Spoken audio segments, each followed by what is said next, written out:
Okay, so this is part two of my little talk about what is psychic attack all about. Well, what it's all about is basically out of the blue. I mean, it could be something minor like just you start feeling like you're going to get diarrhea.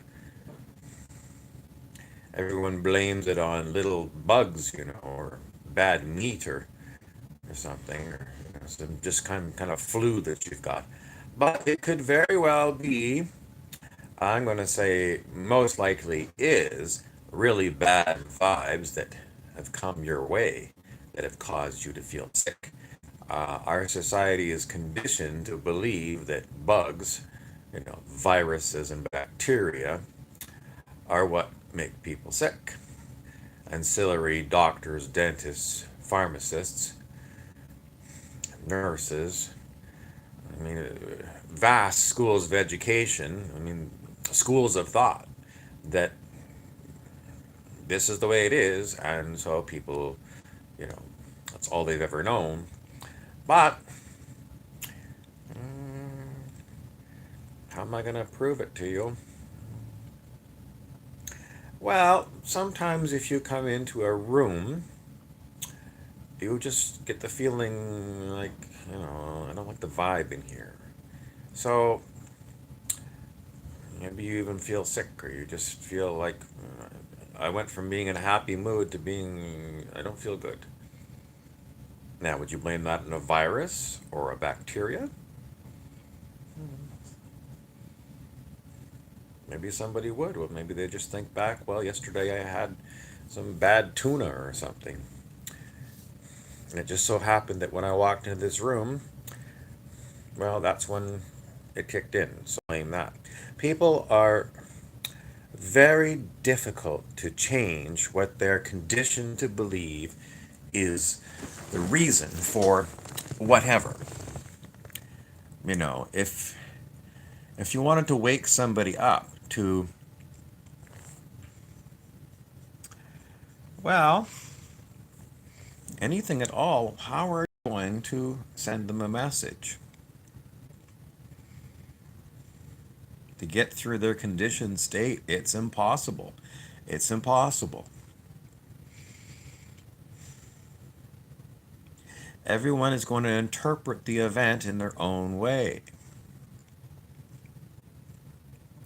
And, a lot of times people are very stubborn and they're saying, well, despite this setback, I'm going to continue down this path.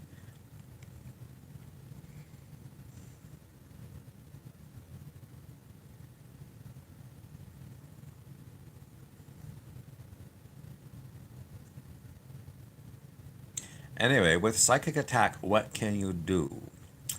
Well, if you have a really, really bad psychic attack, so bad that you can't think, you can't speak, and it feels like your body has been invaded, and you start hearing nasty beings in your mind,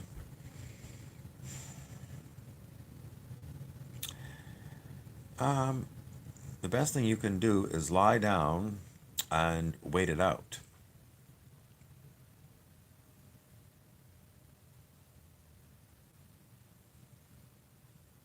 I say lie down because, you know,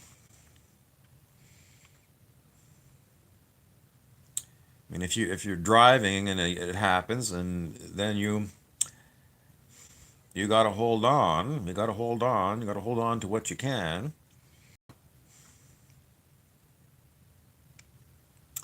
But if you can get to a safe spot where you can lie down, that's what I would recommend you do, is you just lie down and wait it out. When it's happened to me, wait out is the only thing that came to pass. How long? Well, could you do 8 hours of psychic attack? Could you hold on for 8 hours? And then have it happen day after day after day? Your only relief being some sleep, if you're lucky to be able to fall asleep?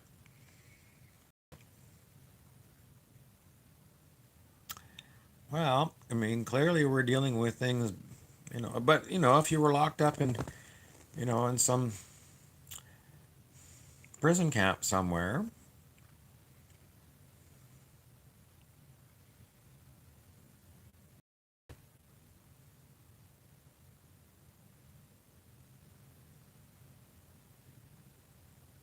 who's going to come and rescue you? A lot of religious people say, well, call on Jesus, call on the angels. How are you going to call on them if you can't even make a thought in your mind? Your mind is paralyzed.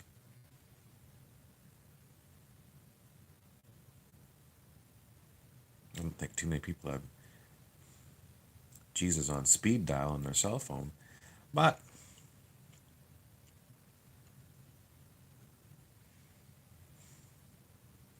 and as far as doing counteractive spells, or how are you going to do a counteractive spell if you can't think? If you can't, even when your body is taken away from you, how are you going to do anything?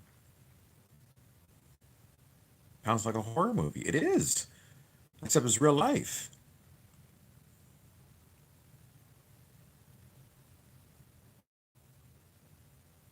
Is it going to go away eventually?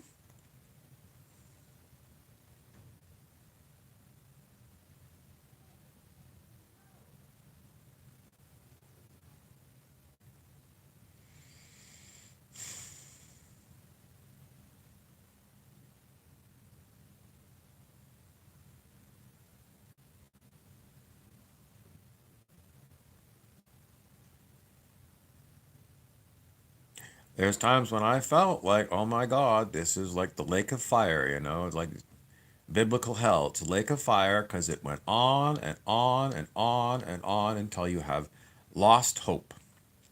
Lost hope of it ever ending.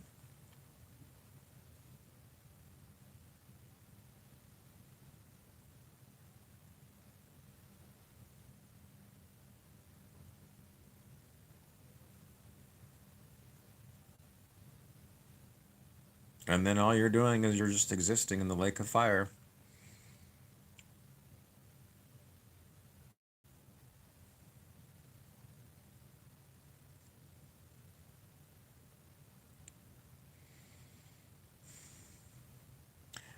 Sananda, the so called ascended master, might ask you, what is the gift of this, Mr. Taxi Driver? Well, once you've been there a few times, then it happens again. It's like, well, God, here we go again. Um, Once you've gone through it, and you got through it before, so the thing is that they can pull your memory. You might get to the point where you can't even remember when this happened before. All Eckhart Tolle always says, be in the now moment. But if you're in the now moment and you've forgotten that this has happened in previous time and you got through it, you're just in the now moment and it's just sheer terror and horror.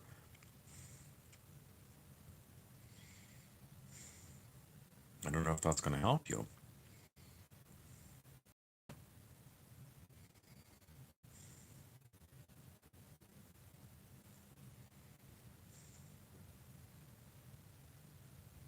I can't call it a gift. You know, being gifted terror and horror.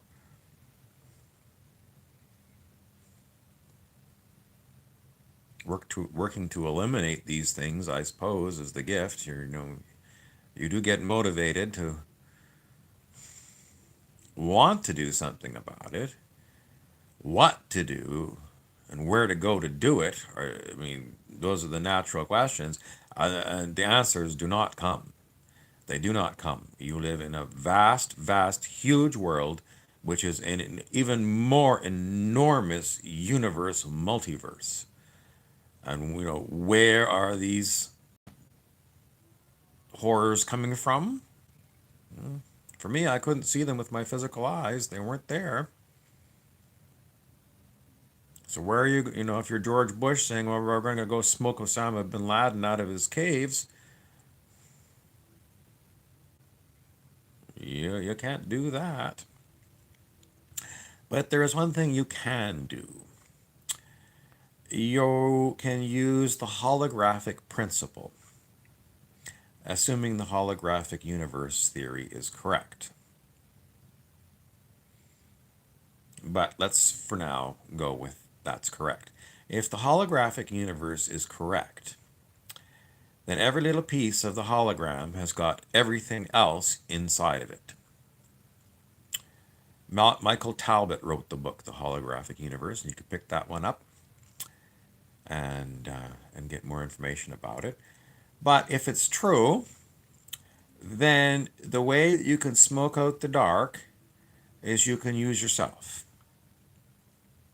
Because if there's dark somewhere out there somewhere, and you think, well, how am I ever going to get to it?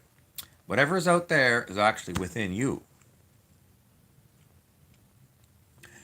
So whatever you are, I mean, if you're a speck of awareness, then I don't know how you dig around, but luckily we've got these things called bodies. So the holographic principle, you can use your body because whatever your body is, everything else is holographically in it. So, for me, what I do is I go looking for sore spots. Sore spots, and I do have sore spots. I've had them many long years, many long years. So, you can go for a bath in salt water is very good. She can go to a float tank that's full of salt water. That is very, very good. Um, you can try essential oils. They may or may not help you. Burning sage may or may not help you. I use quartz crystals, and if I've got sore spots, I press the quartz crystal wherever the sore spot is. And that's how if I find a spot of pain, then I just keep the crystal there, move it around until the source of pain is gone. And I consider that a dark entity. Whatever that pain was, it was a dark entity. And working on my body, I have smoked it out. And if it's no longer sore, then that one is gone.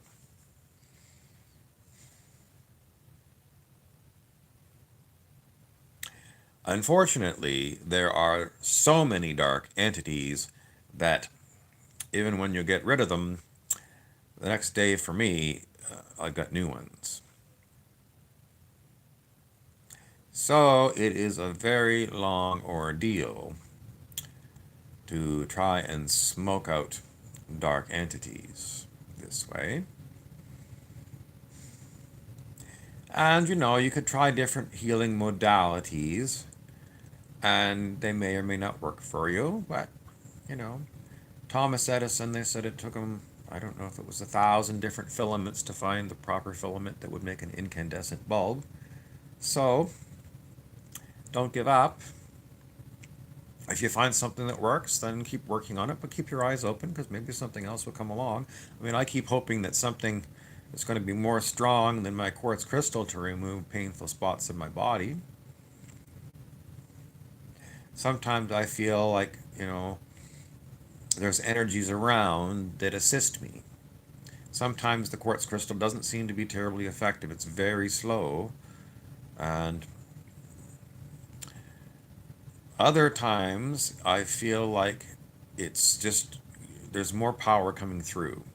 More power to take out the pain. So, I mean, it's kind of an assumption to say that the Earth ascension energies that people talk about on YouTube and on certain websites are real. Um, is it ascension energy or I don't know. I don't know. Like a lot of times when this happens, I'll if my eyes are closed, I'll see like a violet color. So that's just my personal thing. Sometimes that happens, and when I feel those things, sometimes it feels like there's a lot more power going through my crystal to dissolve these painful spots. But there's other times when there's no, it doesn't seem like there's any extra energy. It's just my own. Sometimes it's just the physical pressure. Other times it feels like maybe there's a current running through my body, some kind of a healing current. You know, Years ago I was inducted into Reiki, and I used to use Reiki just through my hands, and you could feel it. It was wonderful. This sometimes feels, well, not exactly like Reiki. I don't seem to have that happen. Very rarely does it even feel like Reiki, but it does feel sometimes like this. These energies are coming through, and they seem to help. They seem to help when they come through. You could try pot. Sometimes that helps, but you don't. If it's there,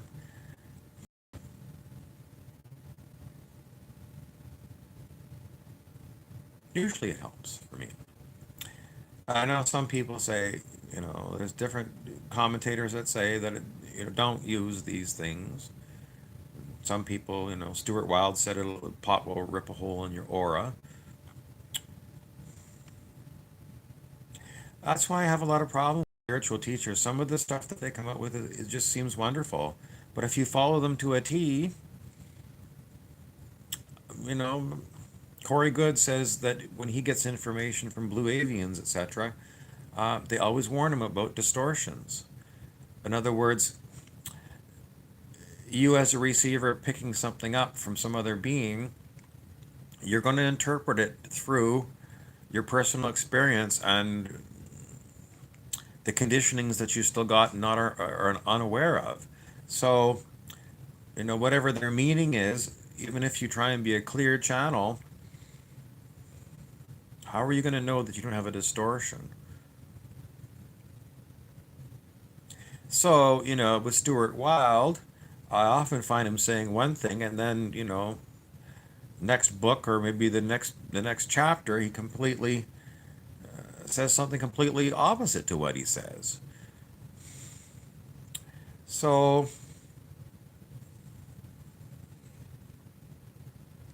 somebody said you could use the Bible to prove anything.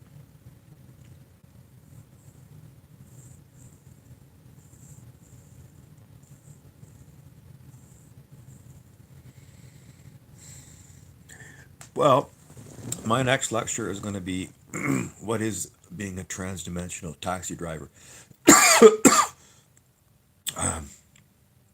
The presence of my sorry ass. Colonel Serene also wants to talk.